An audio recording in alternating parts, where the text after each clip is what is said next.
Hi, my name is Cindy Broderius, and I want to welcome you to this Gap Year Alumni panel discussion. I am one of the counselors at the Career Center, as I said, and I have had the privilege of collaborating with Dr. Pers Edwards, who has been the handout expert back there.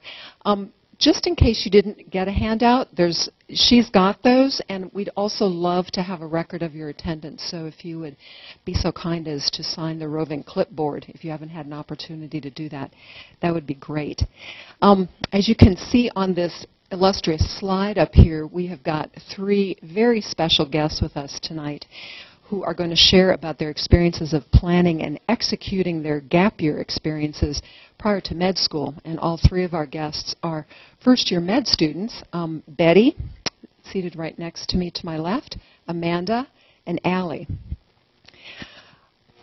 Each of them has a very unique gap year experience to share with you and have differing times that they spent in these experiences prior to heading off to med school. Before we get started any further in our evening, I just want to gauge who our audience is. Do we have any juniors here? Juniors? Okay. How about seniors? Okay. Welcome. Are there any sophomores? Sophomores, all right. Any first-year students? Welcome, welcome. And I assume that we are all either in the process of planning a gap year experience or just finding out more about what the options are. Is that right? Okay, great.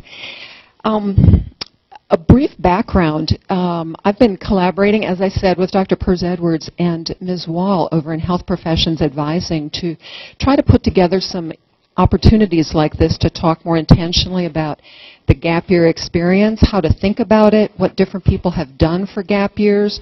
How can you decide for yourself what to do in a gap year experience? It's great to think about having that time, but when it actually comes to putting the rubber to the road and thinking about what that experience is going to be, it can be kind of daunting to consider a variety of options and which ones would be best for you.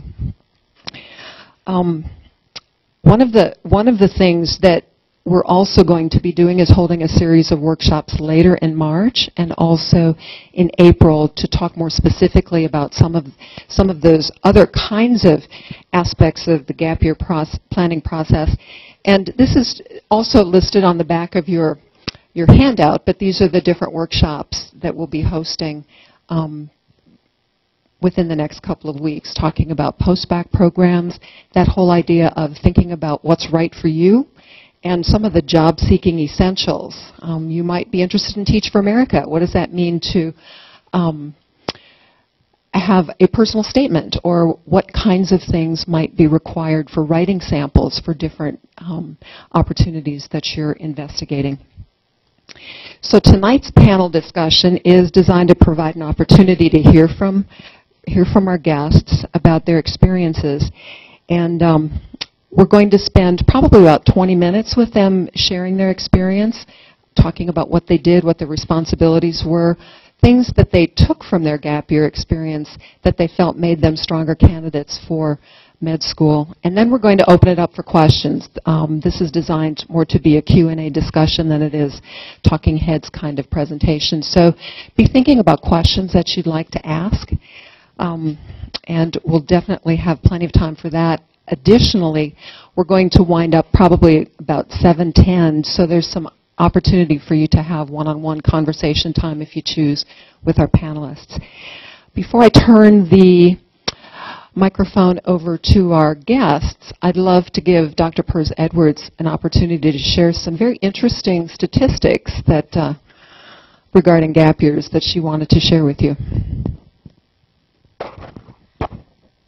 So I work in the Academic Advising Center, advising first and second year students for pre-health. I recognize a lot of my students here tonight, so I'm glad you're here.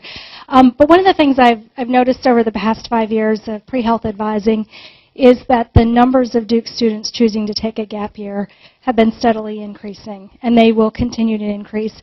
And this past year of applications, we reached the parity mark, and now over 51% of our students are applying after their senior year of college. So if you guys wind up taking a gap year, you're doing the new normal thing and should do it with a lot of confidence. We're seeing a lot of selectivity on the parts of medical schools in favor of older students. So I can't think of anything that's a disadvantage other than having to figure out what to do in a gap year or two. So you should do this with a lot of confidence, and hopefully tonight the stories you hear will inspire you with a lot of ideas of what you can do in that year. So without further talking on my part, I'm going to turn the microphone over to our guests. Please join me in welcoming Betty, Amanda, and Allie.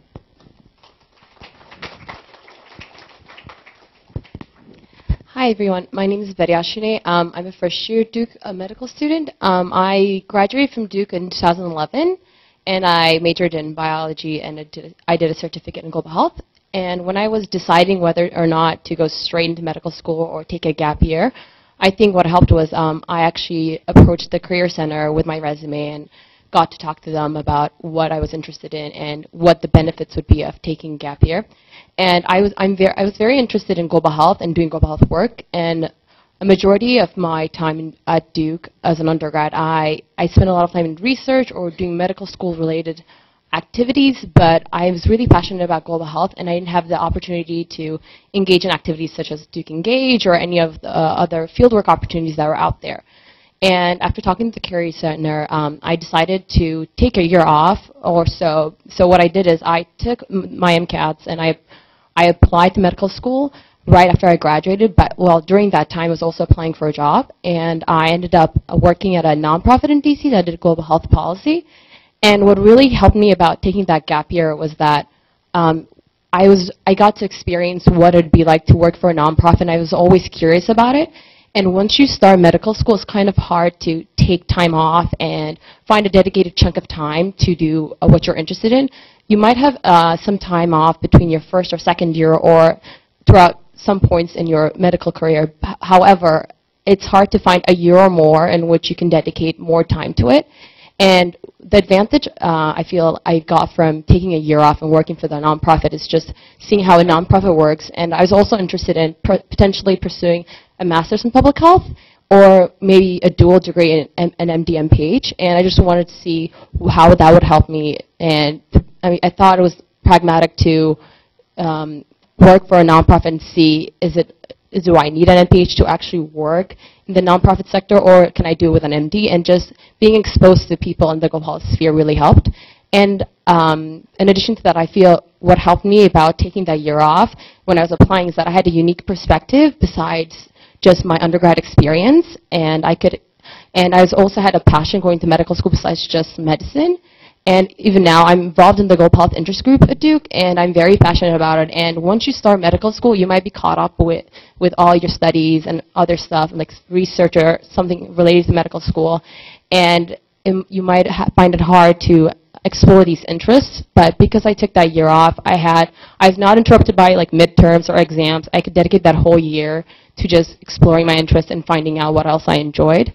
And besides having that unique perspective, the other thing that helped me is now once you're in medical school, you're so busy with studying. We study a lot, and finding that balance between school and personal, which you enjoy, it's kind of hard, especially if you go straight, at least in my opinion, if you go straight from undergrad to medical school. But by taking that year off, I got the chance to identify what I was interested in without the distractions, or not distractions, but in general having exams or other studies in undergrad to show, like, in which I felt I had to commit a lot to school. So once I got to medical school, I now can commit my time to like separate for medical related activities as well as my other passion. So that's my take on taking a gap year.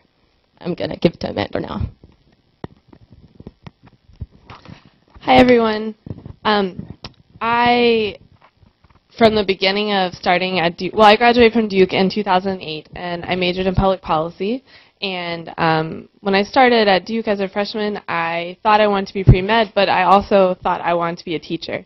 And I pretty much went back and forth between these two options every semester, spending most of my Christmas break deciding I wouldn't be pre-med, and then after Christmas break deciding I would be pre-med. This was usually my pattern. And so when I got to my senior year, I felt a lot of pressure from my peers who were applying to medical school and my parents who had wanted me to apply to medical school since I was about 5. And I'm sure none of you have that situation. And so I realized I needed to kind of slow things down and make sure I was making a choice that was right for me. And I also couldn't imagine giving up time during college to study for the MCAT because I couldn't imagine giving up a whole summer to do that because there were so many exciting things to do. And during the semester, I was involved with so many things I loved doing that I knew I wasn't going to prioritize studying for the MCAT when there was so much excitement around me and I wasn't going to be able to do well on that. So I applied for different programs during my senior year, but I think I kind of always knew I was going to do Teach for America if I had the option. And so I got into Teach for America and I went to Arkansas and taught chemistry and AP chemistry for 2 years. I hated chemistry when I was at Duke, and so it was, and I was kind of bummed when I found out I was going to be teaching chemistry. But that was a really wonderful opportunity because the experience of teaching in itself was great, but I also developed a greater understanding and appreciation for chemistry, which gave me a lot more confidence when I later decided I would apply to medical school. I came out of Duke feeling a little bit unconfident about my science skills, having made more B's than A's, and feeling like those around me had not struggled with science. So being able to just slow down, teach others, see the learning challenges that others were having gave me an added dose of confidence when I later decided that I would apply for medical school. So I taught in Arkansas for 2 years, and then I moved back to Durham and taught here for 2 years at Maureen Joy Charter School. And there I was teaching middle school math and science. And I decided during my first year back here that although I really loved teaching, I wasn't going to be able to do that forever. And it was a very practical decision. At that point, there'd been a lot of emotion involved as I had gone back and forth through the 6 years prior to that. But at that point, I realized that I was getting to be a pretty good teacher, and I could see what it would look like to become an excellent teacher. And the things I would need to do to get there were not things I wanted to do. And I knew I didn't want to be a principal or teach teachers.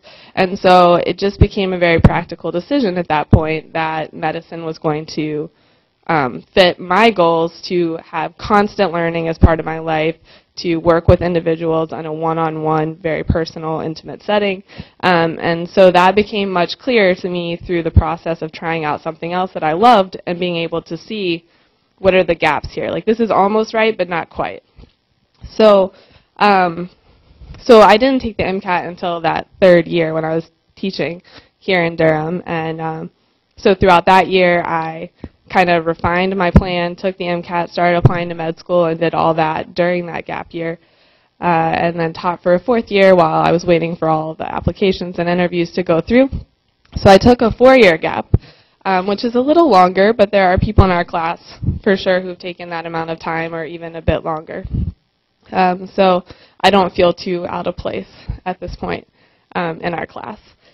And some of the things I really feel like I gained from the time were professional experience. I feel like I'm able to kind of put things in perspective in a way that I wasn't able to as a senior in college. So studying for a test seems a lot less important than it did 4 years ago.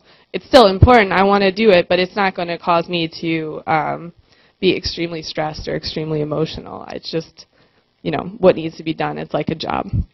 I feel like I gained a lot of skills in assertiveness when I was a senior in college. I think I had a hard time standing up for what I knew needed to happen at times, or sticking up for myself and saying this needs to be done for me. And I think being able to, you know, have students and know that I need to do what's right for these students led me to stick up, you know, stand up for myself to my principal and my fellow teachers, and kind of deal with conflict in a way that I wasn't comfortable doing in college, and I think that will serve me well in medical school. And then most importantly, I think it helped me to define my passion and develop a focus. So when I started school, I knew that I was interested in primary care and that I was interested in working with underserved populations. And as other things have kind of popped up this year that have been interesting, I've been able to appreciate those other interests, but not get off on a different track. I've been able to maintain focus on what I know I want to do in the future and seek out those opportunities that will push me along in that track.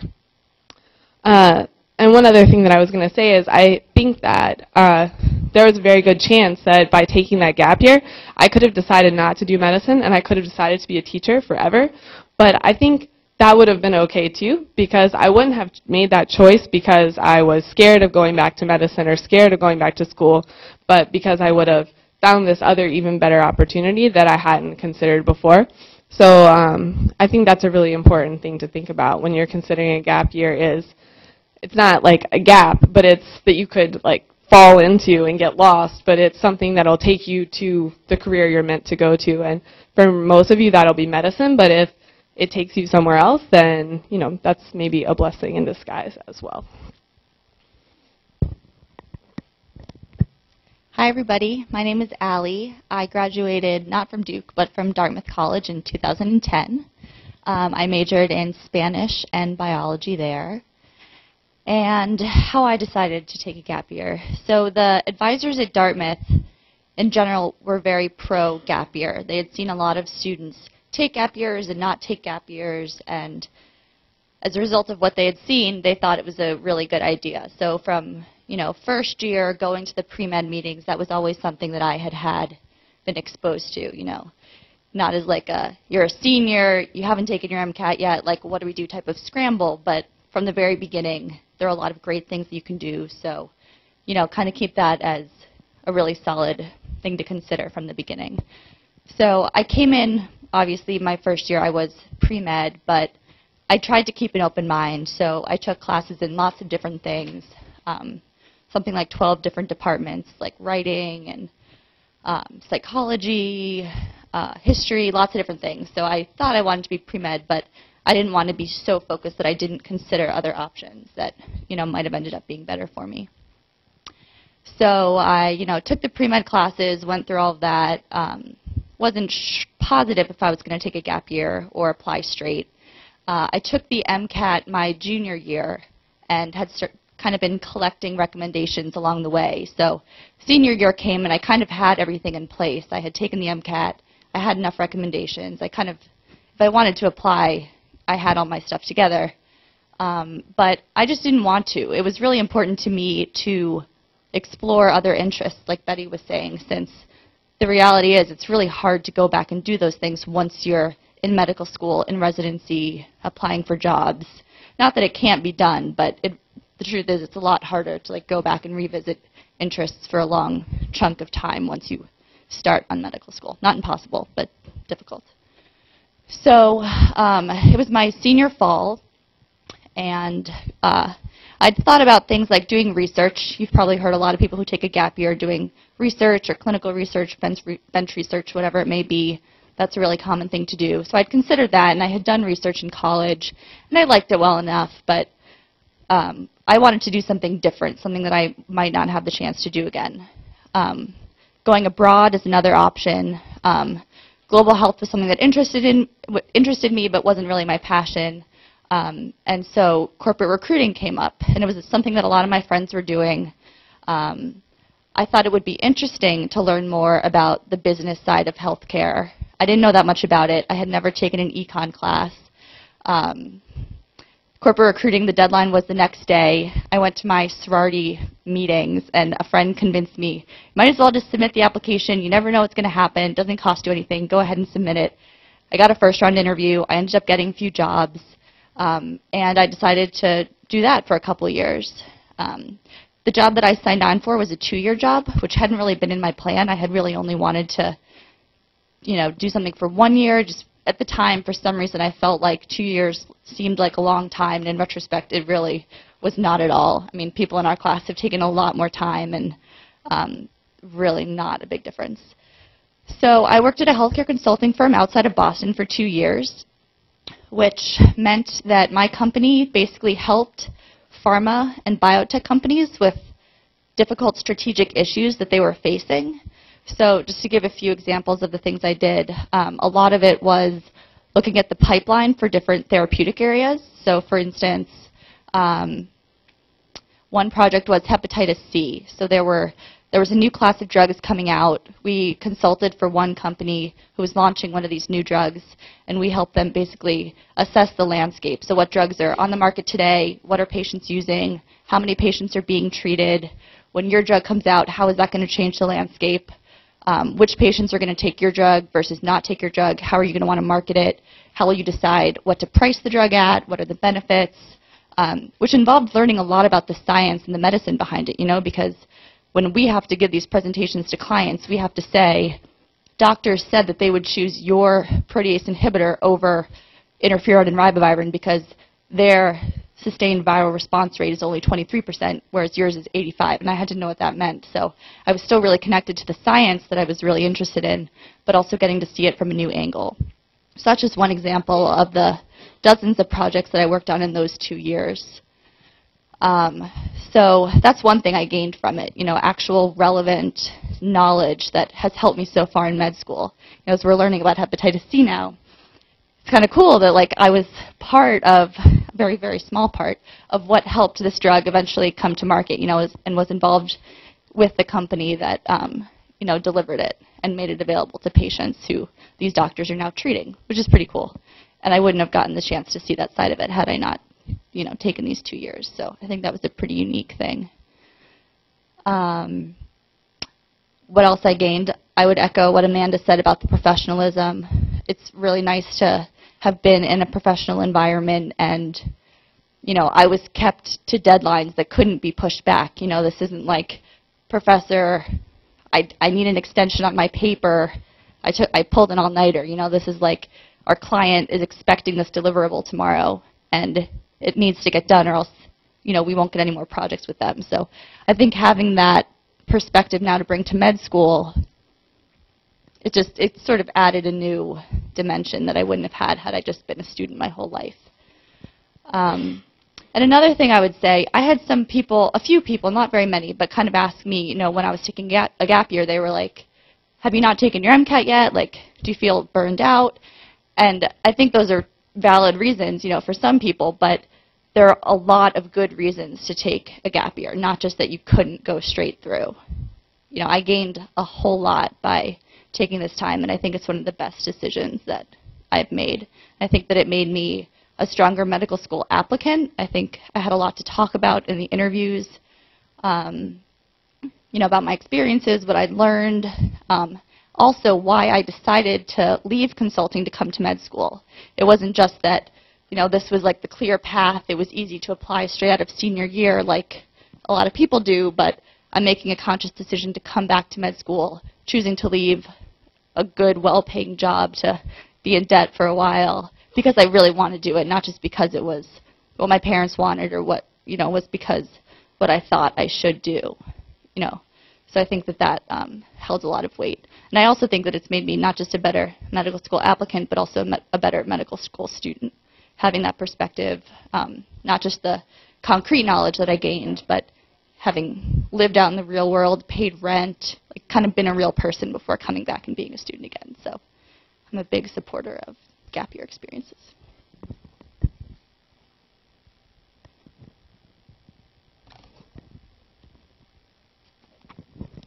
Thank you very much, Betty, Amanda, and Allie. And now it's your turn. Because we have this one short-range mic, if you want to call out your questions, I'll repeat it so it's captured on the recording here.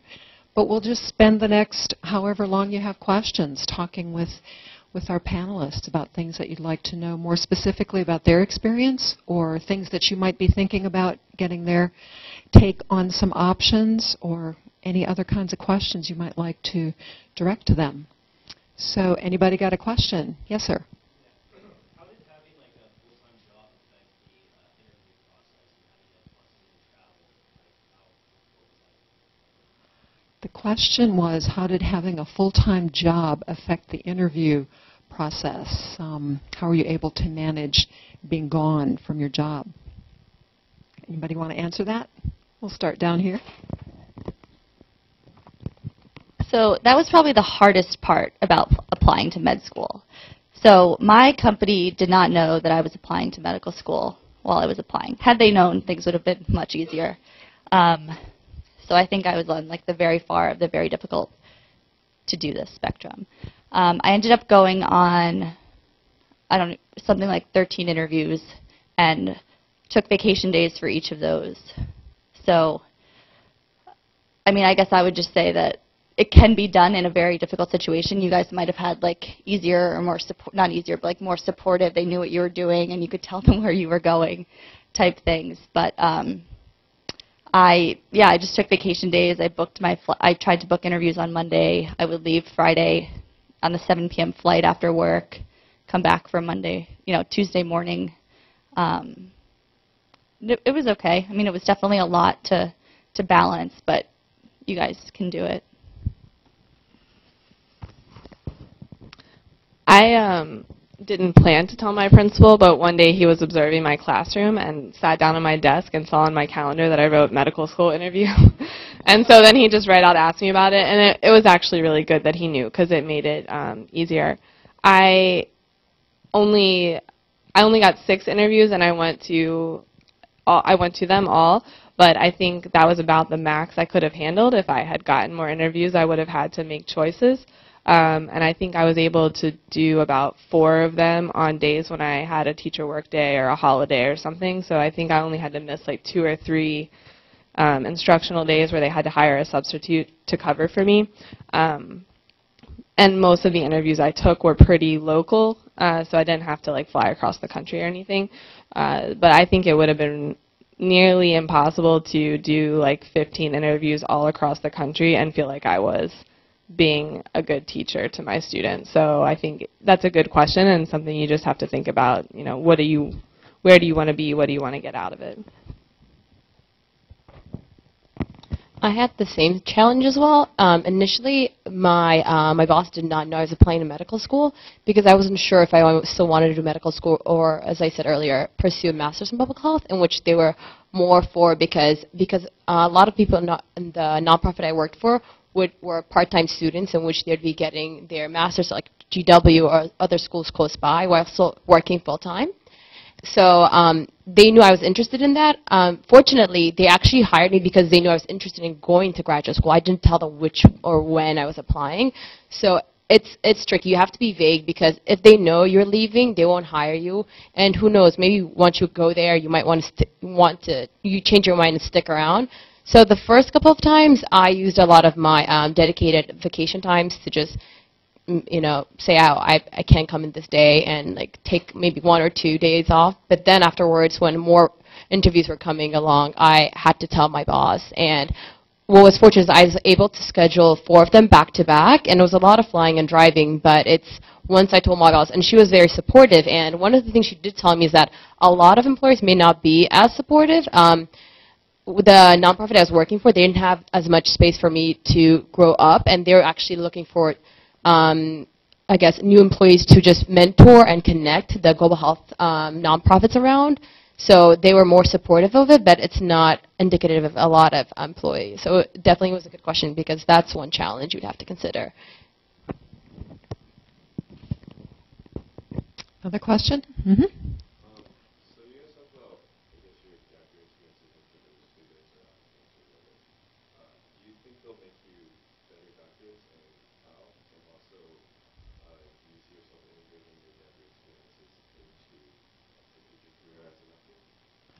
The question is, how do you see your gap year experience making you a better doctor, and how you'll integrate that into your future as a practitioner? Is that close? Close. Okay. Who wants to go first?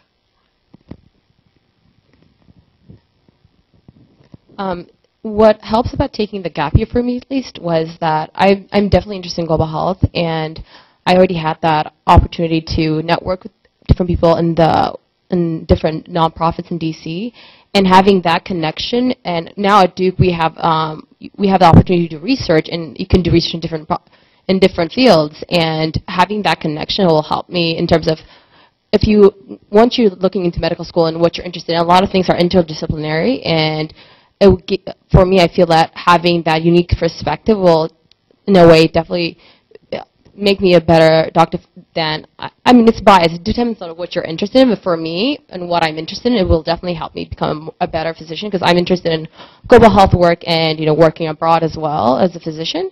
And what was your second question? Sorry.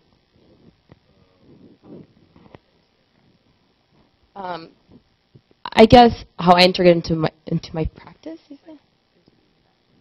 I guess I don't know. I don't know if you have a better answer for that one. I think I had a better answer for the first one because it mostly had to do with what I was interested in, how having an experience that's outside of being a student. Because for me, it felt that if I went to medical school just as from this perspective, somebody who just graduated, I didn't have the chance to communicate or work with people from different fields. And once if you go from senior year to medical school and then you go into your residency, you might not have had as much opportunity to work with different people from different backgrounds, work with somebody who has a PhD in economics or a PhD in health, master's health administration is different from if you go straight from medical school to senior. So I felt I liked that experience and knowing what other people did, and for what I'm interested in the future, it will definitely help me. But maybe you guys have a better answer for the second question. So, well, I worked with kids from ages 8 to 19 and their parents, and so I definitely gained a lot of skills and confidence in communicating with kids and with families, which can be a tricky thing, I think, for new doctors. So I think that's one very practical thing I will take is just an ability to face a problem head on and communicate about it honestly and in a straightforward way. I also think that a lot of, as I told you, I'm interested in primary care, and I think a lot of medicine in general, but particularly primary care, is about teaching, and it's about education, and it's about prevention. And so I think a lot of the skills I learned about how to teach will be very relevant in the clinic when I'm trying to help my patients understand how they need to take care of themselves. And then the third thing I would say is the skill of being able to look at a very complex problem and then focus in on what's within my control to fix and what is outside of my control to fix, I think takes a long time to learn, and it can be really hard and really frustrating.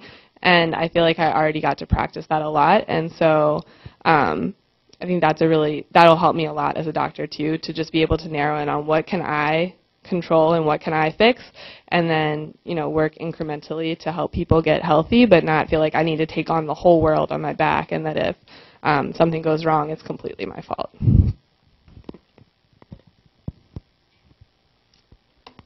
So, what was the first part of the question? What did you learn that will help you be a better doctor? So I think one thing is just I know 100% that I want to be a doctor now because I had another option that I tried out.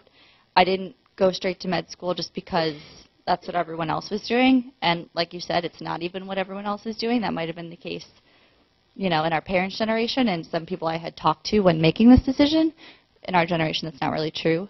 But I know that I want to be caring for patients instead of doing, something else. So I think just having that conviction in my decision will make me a better practitioner. And it's how I'll integrate it into my practice. Well, one thing specific to me is I've thought about getting my MBA, and with Duke's medical curriculum, that makes it a little bit easier because we have all of our preclinicals in 1 year, and then our third year we can either do research or get a second degree. So that's shed some light onto how I want to use that. Having this experience, I can sort of better picture how I would use another degree, specifically the MBA in my case.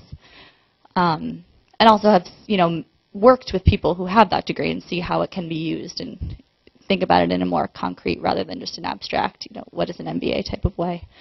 And also it was interesting having worked with pharmaceutical companies. One day I'll be the doctor prescribing these drugs, so when you see the rep in your office, it's sort of interesting to have had a different perspective on how the whole system works, and not just from the practitioner's point of view, but having seen it from other angles as well, I think will be relevant one day.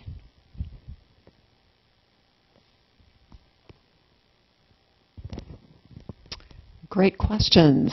Yes.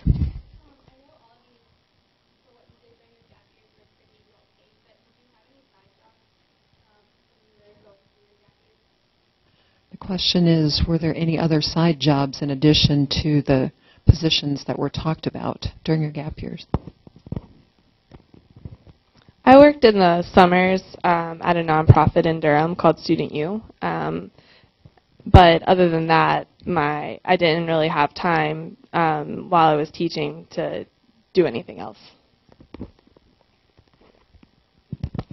I think applying to med school, writing those essays, and going on the interviews was basically a part-time job outside of my job. So I didn't have time to do anything else on the side.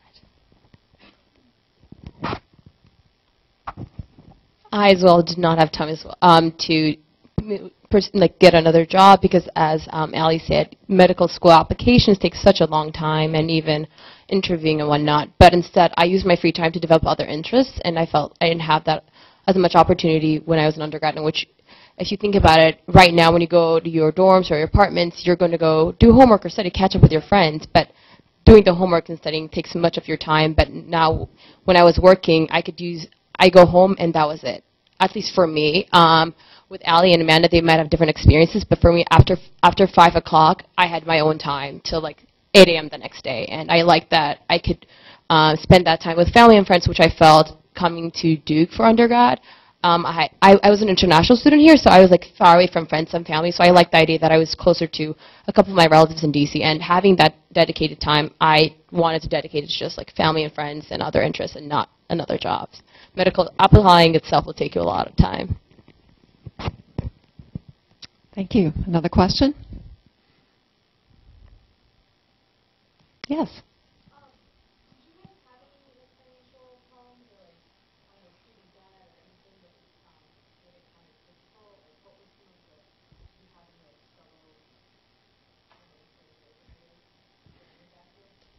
The question focuses on any kind of financial challenges associated with the gap year, i.e. student debt, etc.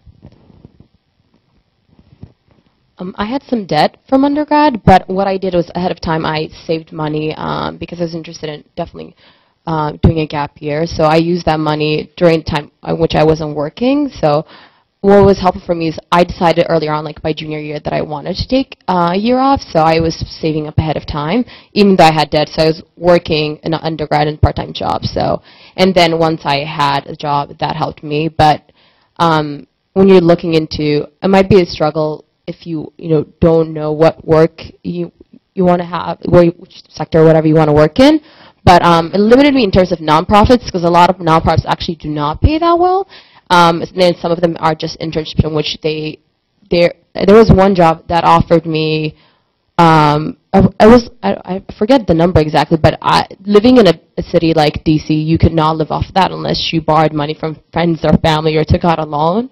So I actually took longer to get a job in which, because I was determined to work for a nonprofit, but what helped me along is having saved some money. But it's definitely something to consider, and it's a good thing that you're thinking about it now.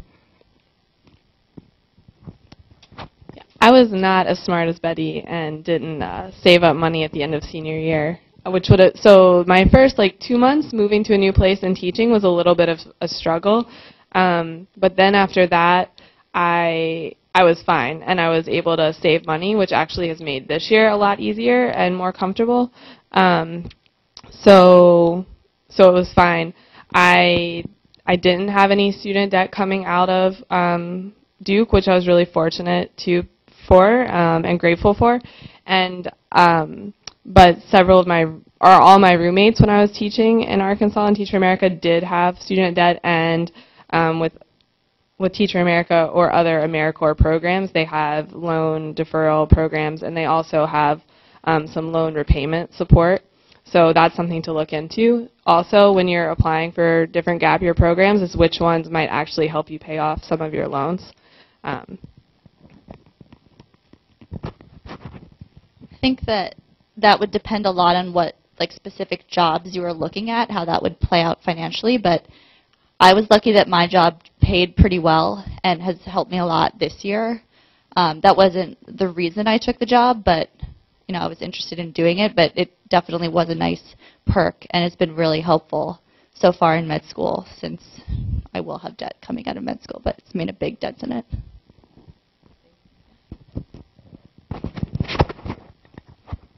I just wanted to add as well, after you graduate, you have about, I think, a 6-month period before you start paying off your loans. So that itself buys you time till you, if you have a job by that point, you could save up, and the rates, you can determine, there's a minimum rate you have to pay for your loans, but you have that 3 to 6 months, depending on where you got your loans, to start like planning, okay, how am I going to pay those loans? But it's, you don't have to start paying as soon as you graduate, so you do have some cushion like helping you. Thanks. Another question? Yes. So for my gap year experiences, I can quite good too. I went from doing something that is not necessarily related to healthcare, and you all, I know, like, when you did teaching, when you did consulting, when you work in nonprofits. Well, I'm worried about getting a question from like med school interviews, is like, oh, is this what you want to do? And like, I'm sure some of you might have gotten that experience. So I was wondering how you explain it to them. It's just like an interest that you have, or like exploration. So like, how do you explain it to the interviewers? The question is, if you're doing something that's not directly health related, how do you talk about that in your med school interview? That capture pretty close?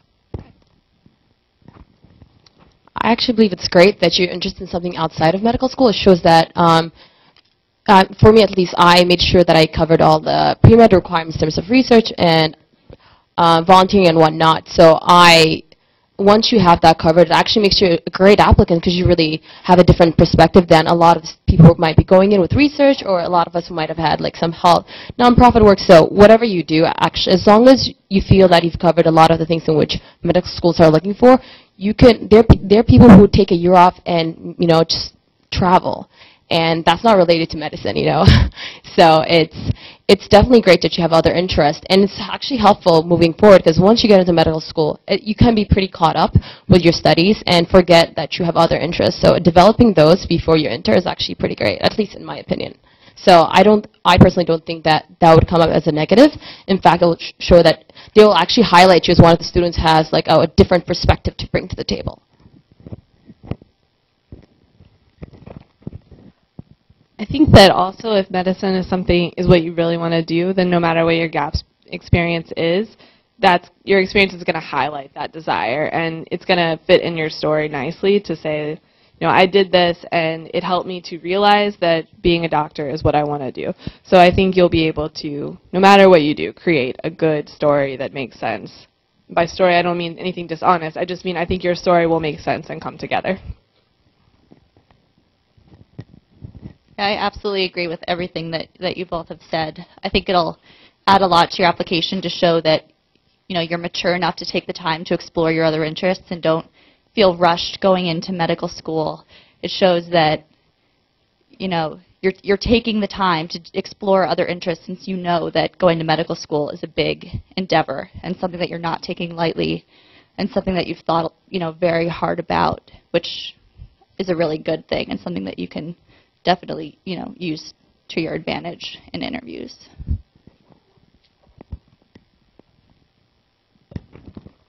Did that answer your question pretty well? Great. Another question? Yes. Can you guys describe the application process to the jobs? Maybe things we should look at for junior and senior year? Question is, describe the job application process and things that we can be looking at even junior and senior year moving into the application process. First of all, what year are you? What year are you? If you're a junior, you have a head start in which you can start talking to upperclassmen who are exploring gap year options. So, which you could do that. There's also I actually went to the Career Center a lot to get some advice, or even emailing them. So you can start talking to people taking gap year. And the other option is, so what I did is I didn't really start exploring to my senior year. I knew I wanted to take a year off, but I didn't know in what I wanted to do. But for the most part, it's like by the first month of senior year, you're going to get a lot of emails from the Career Center, if I'm not mistaken.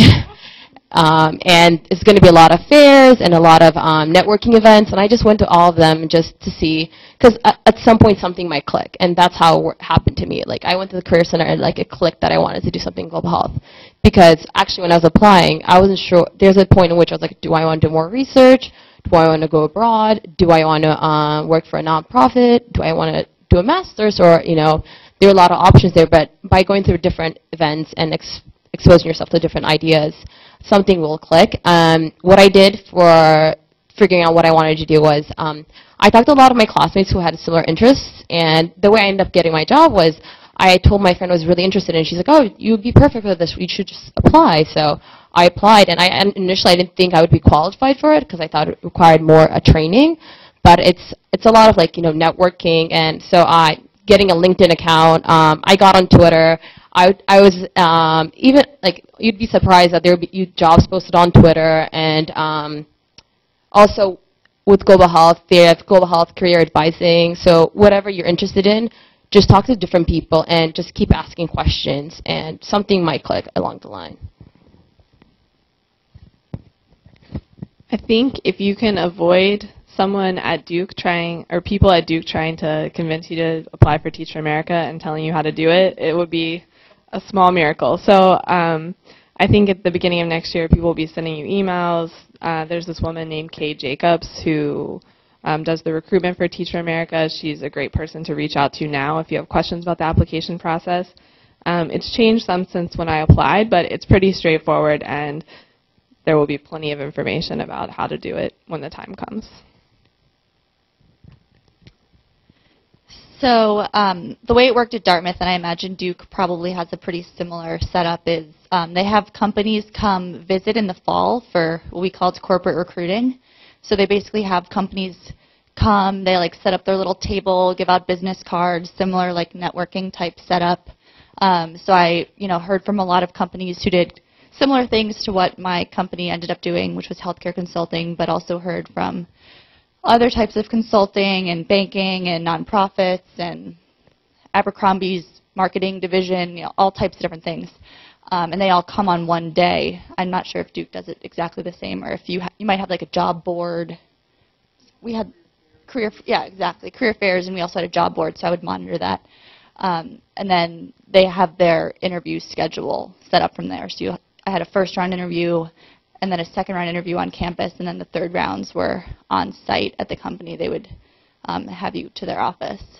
And I guess just as a general piece of advice, I would say if there are a few things that you're considering, identify those early and figure out when the deadlines are, so that you don't find yourself, spring of senior year, that recruiting was back in the fall. And I mean, not that you don't have options later, but it's just good if you're able, if you're a junior or even a senior still, just kind of have a general sense of when the deadlines are, so that you don't lock yourself out of any possibilities.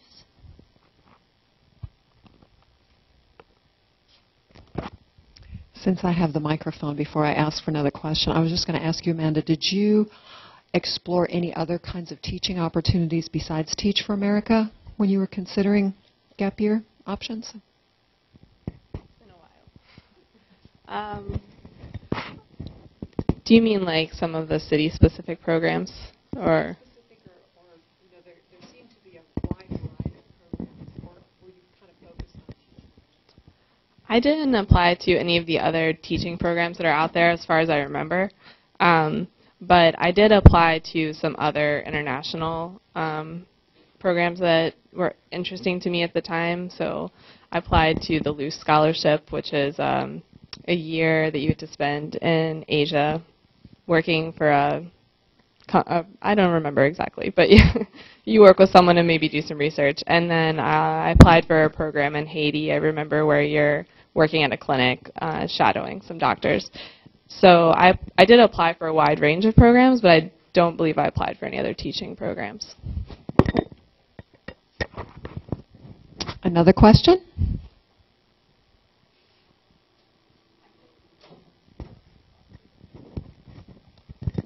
I think it is a good point, though, that there are a lot of other teaching programs out there internationally and city-specific, and I know Teach for America has gotten a lot more competitive since 5 years ago when I applied.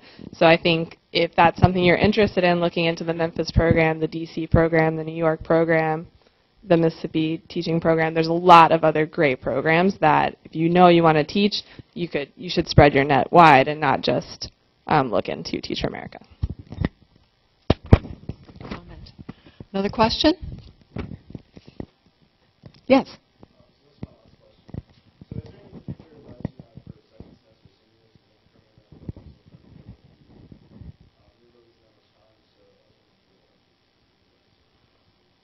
The question is specific advice for second semester seniors who are still in process with crafting their gap year experience. I was actually exactly where you were, in which I had no idea what I was doing. And one mistake I actually made was I thought, oh, because I've worked at a couple of places in undergrad, I was like, oh, it'll take me a week or two to get a job. No, it takes longer. On average, I just estimate like 3 to 4 months, and that's it. Actually, I talked to a lot of my friends, and that happened as well. As Ali said, like, just identify first what are you interested in. And the other things you could do is, so be proactive. For example, I was interested in like maybe working as a research assistant for a professor at like GW or something like that. So I would just go to the website, see what they're doing, and I would actually email them. I was like, oh, I was just interested in like X, Y, and Z, and I'm looking. You don't want to go like, oh, I want to apply for a job because they may not have a job. So you might go like, I just want an informational interview in which you can contact companies, organizations just to talk to them, not necessarily for a job, but just to know what they do, because they might actually link you to other corporations or other like contacts. And that actually happened to me, in which I contacted a professor and he just told me, oh, contact this person, and they gave me a list of nonprofits or other, and just don't be afraid about sending an email. And I definitely attach my resume with every email, so not that I got my job that way, but it helps. And just the main thing is right now, identify a couple of interests. For me, I still apply to a research position, lab research positions, hospital research positions, research assistants positions, or nonprofits, and a lot of something along those lines. But I was determined. I really wanted to work in a nonprofit, and it worked out. But now you definitely have time. I honestly started late, which in retrospect I wish I'd started early. But you'll be fine. A lot of my friends, I still had some friends who applied late, but it doesn't mean that you won't find what you're interested in. And for example, my first job offer, I decided to decline it because it wasn't really aligned with what I was interested in. And looking back, I'm really glad I did.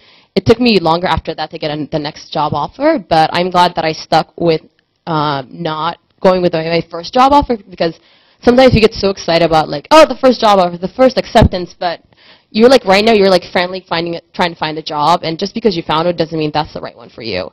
And if you're trying to explore like a specific interest or maybe develop a skill, don't be afraid to like turn it down. And another advice, when you guys, if you end up applying for a job, don't immediately say, okay, I'm going to take the job. Take some time and talk to people and ask them how they did it. So there's a process with like negotiations, and there's a lot of things you need to do. So as soon as you got that, oh, we want you, like email. Don't say, yes, I will take this job, because there might be some tips and tricks you might want to take from other people. So I feel like as long as you identify some things you're interested in, just be proactive about like people who have similar interests or people who can give you some advice. That was great. I guess I would just say don't be afraid to kind of cast a wide net and like apply to things and then take time to think about them later if you get them. Like I was a second away from not applying for my job, and it's interesting for me to think about where I would have been or what I would have done in that case. But I could have applied and not gotten it and then thought about other things. So I would say just if you might be interested in it, put a feeler out, apply for it, see how it goes, and then as you learn more about it, going through the process, you might become more sure about if it's what you want to do, and then can kind of steer your direction from there. And I guess along those lines, just, talking to family and friends and people. A lot of people I know, the jobs that they ended up in seemed just kind of random. Like I was having this conversation and heard about this, and that's how they got into something that ended up being great. So I guess just kind of keep options open and don't be afraid to consider a lot of wide variety of things.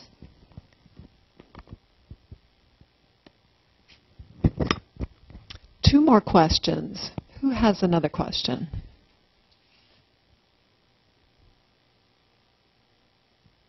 Anyone have a question? Dr. Pers-Edwards, do you have a question for our esteemed panelists? We have a comment from a panelist.